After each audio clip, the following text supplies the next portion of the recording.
सध्या भोकरदन नगर परिषद निवडणुकीच्या मतदार प्रक्रिया पार पडत आहे आणि या ठिकाणी आपण जर पाहिलं तर शहरातील मुख्य बाजारपेठेच्या रहदारीमध्ये हे जे मतदार केंद्र आहे आणि या मतदार केंद्रावरती मतदार देखील मोठ्या प्रमाणात मतदान करण्यासाठी येताना आपल्याला दिसत आहे। विशेष सांगायचं झालं तर या ठिकाणी भोकरदन पोलीस भोकरदन उपविभागीय पोलीस अधिकारी देखील प्रत्येक मतदार केंद्रावरती या ठिकाणी जाताना आपल्याला दिसत आहेत। आपण जर पाहिलं तर हे जे मतदार आहे या मतदारांचे समोरील एंट्री पॉइंट वरती या ठिकाणी पूर्णतः मोबाईल असेल इतर काही यंत्र सामग्री असेल हे ताब्यात घेऊनच मध्ये एंट्री दिली जात आहे।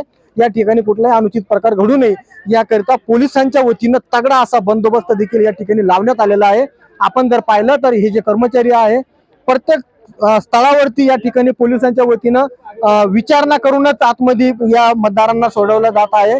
आणि विशेष सांगत झालं तर शहरातील मतदार देखील या ठिकाणी मोठ्या प्रमाणात प्रतिसाद देताना आपल्याला या ठिकाणी दिसतंय। आपण जर पाहिलं तर हे जे मतदार केंद्र आहे या ठिकाणी शहरातील जे मतदार मोठ्या प्रमाणामध्ये या ठिकाणी येताना आपल्याला दिसत आहे आणि शांततेत या ठिकाणी ही मतदान प्रक्रिया पार पडताना देखील आपल्याला दिसतीये।